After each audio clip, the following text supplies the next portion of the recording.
మీ performance గురించి ఎక్కువగా climax అలాగే ఇంటర్వ్యూలో ప్రీ ఇంటర్వ్యూల గురించి మాట్లాడుతున్నారు. ఆ పూనకం షార్ట్స్ బాగా వైరల్ అవుతున్నాయి.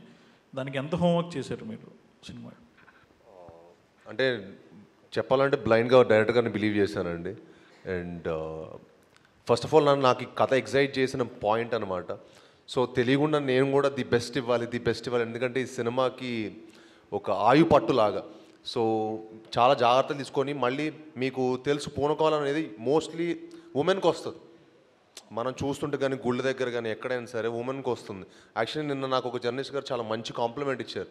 సార్, మామూలుగా పూనకం అనేది లేడీస్కి వస్తుంది, కానీ మీరు చేస్తే అది చాలా బిలీవబిలిటీగా ఉండింది. అండ్ అంత ఈజీ కాదు, చాలా ఛాలెంజింగ్గా తీసుకున్నట్టున్నారు మీరు. ఎందుకంటే చాలా కత్తుపేద సాధనలాగా అండి. ఏంటంటే అది వెరీ ఛాలెంజింగ్. అటు వెళ్ళకూడదు, ఓవర్పడకూడదు, అటు తక్కువ అవ్వద్దు. సో ఆ కరెక్ట్ మీటర్ని పట్టుకోవడం అనేది చాలా టఫ్. బట్ లక్కీలీ నేను డైరెక్టర్ గారు కరెక్ట్ మీటర్ పట్టుకొని దాన్ని చేయడం జరిగింది. లిటరలీ గూస్ బంప్స్ అండి. అయితే ఎన్ని టేక్స్ తీసుకున్నారు దానికి? థ్యాంక్ యూ అండి. నాకు అంత గుర్తులేదండి డైరెక్టర్ గారికి మోస్ట్లీ.